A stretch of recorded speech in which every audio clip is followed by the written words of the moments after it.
Hi, my name is Stephen Brelli, and for this video we're going to be making a marshmallow launcher.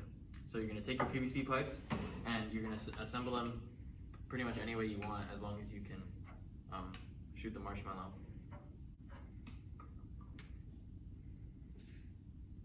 Alright, so you're going to take the caps that come in the STEM kit. We don't have them right now, so I'm going to use tape, and you're going to cap off the side, or the bottom rather, so that when you blow air through it, it actually will push the marshmallow and not just come out of the launcher.